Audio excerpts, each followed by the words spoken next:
Hello, SimTheWorld here. We are taking a look at Revhead. I don't know if you car guys have seen this game before. This came out in 2017, though they are still updating it. I recently saw that there is a new DLC announced for it. So this is a car-themed game, and I'm mainly jumping into this to show it off because on my Car Mechanic Simulator 2021 videos, there's been a lot of comments talking about having an open world, being able to race your cars that you build, interact in the world of the game a lot more in depth. And I don't know how many of you guys know about this game, but this game is exactly that. So this is an Australian themed game where you're in Australia, you can buy cars, you can repair and upgrade, you find parts, restore it, you race it, you can drive around the world. Enough talk, let's jump in and I'll show you guys. Here we are, we're in Australia. Good day, mate. How you going? Haven't seen you for yonks. How's your old man? Tell him Charlie says good day. So it's a card, I really don't care. So we're in the garage. I will warn you guys now, it's a basic game mechanic. It's not super in-depth moving about and things like that, but let's jump in and show you guys what it's all about. So we're going to skip the tutorial. I'll show you how this all runs about. So yes, we are canceling the project. Don't need a tutorial. So, need a pair of thongs and a decent ride. I'm building a car since a while. It should be good for you to get started. Alright, so we found a car. They're going to give us a car right off the get-go. And what we need to do... Alright, they want us to complete a test lap, so we'll go ahead and do that. The nice thing about this game is it is steering wheel compatible. So you can have your steering wheel and pedals, which I think makes a world of difference. This is something Car Mechanic Simulator just doesn't have. It's all keyboard and mouse. There might be some ways to, you can use a third-party software to reprogram and act as an interface between your steering wheel and pedals and the game. This one, however, builds that mechanic into the game, and straight off the bat, you can choose your system, choose your setup, and you're good to go. So we're done with the race. We did a lap. We're ready to go back to the garage. Wants us to check to see how it's running. And this is where I mentioned that the mechanics are kind of simple. So up top here, we have our project list. So we tried out the car. We need to fix the engine, repair the carburetor, switch to off-road tires, buy a new sway bar, set the tire pressure, the timings. So it's in depth. There's a lot to do. We have a $10,000 budget. Let's go ahead and get started. So the first thing, we're going to fix the engine. So to fix the engine, we're going to lift it up on the lifter. I found something funny. I don't know if this is an Australian thing. I've never worn jean shorts in my adult life. So I don't know if that's a common theme or I'm just a dumbass here. Not sure what they're going for in the game, but let's go in and we're going to fix the engine. So it's not an in-depth model like Car Mechanic Simulator. It's not trying to be. It's simple. There's some parts you can choose to work on. And this is how you're going to fix your engine. So you click on the engine and you can fix it. It doesn't fix the components here, however. You see the individual components here need to be checked out. And in fact, we're going to do that with the carburetor. We're going to repair the carburetor. So we come back to the engine. We can click on the carburetor to zoom in on it, and we can fix that individually. This is also how you can, remove the parts, switch it out, replace it with new parts if they aren't repairable. Like I think the engine filter just degrades. So that's the carburetor. Let's move on to, we need off-road tires for this car. Let's take off the tires that we have.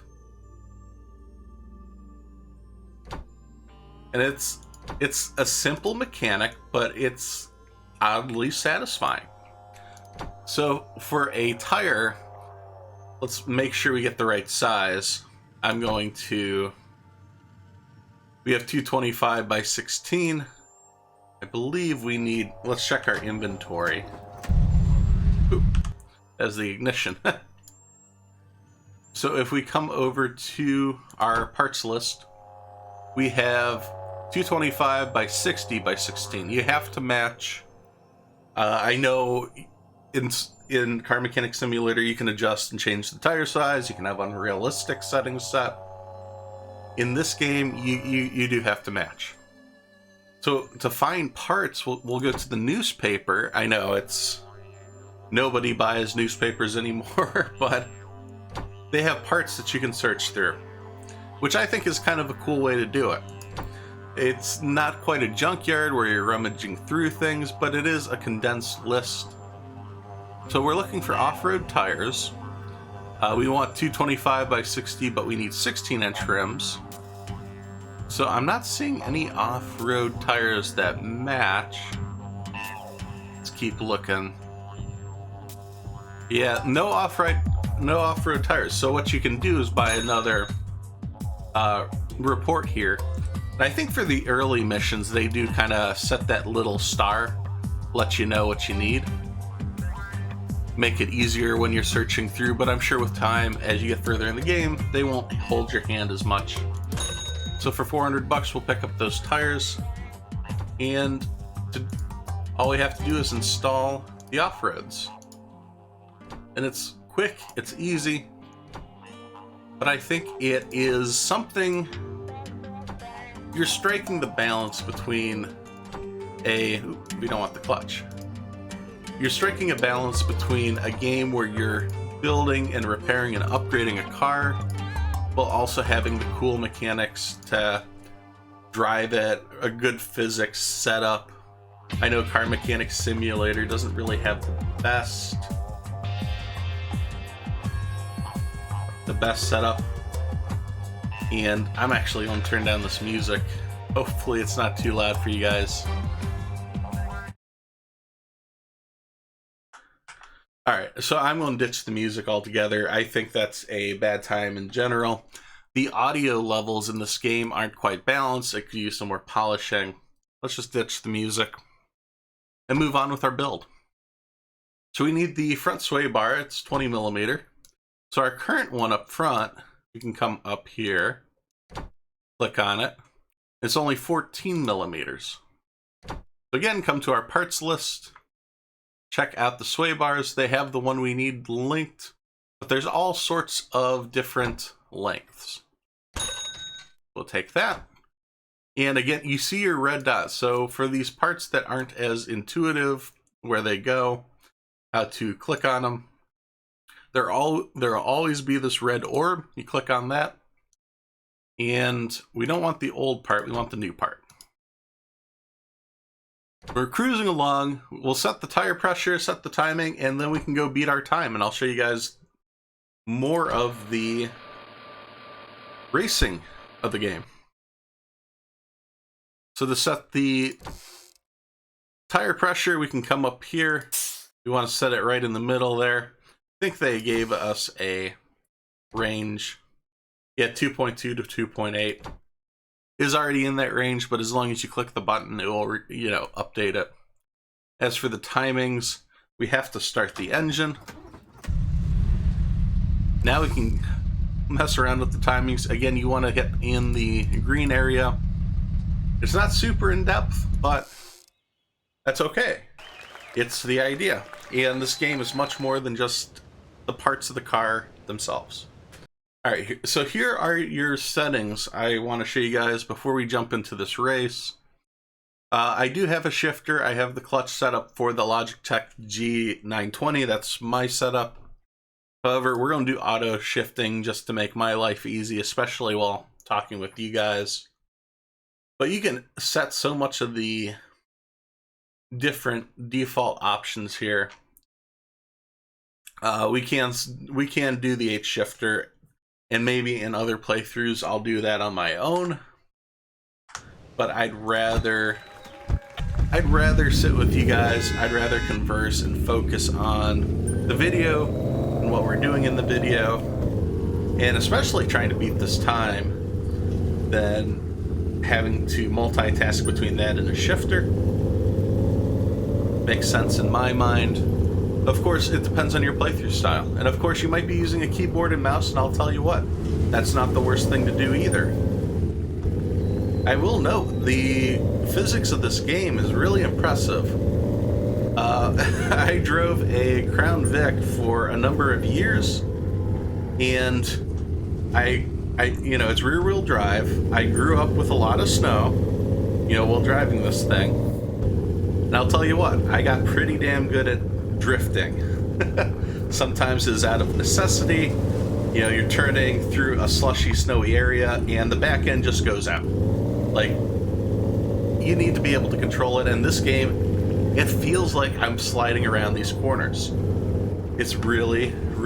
but I think that's more so just because it's not really talked about that I'm aware of.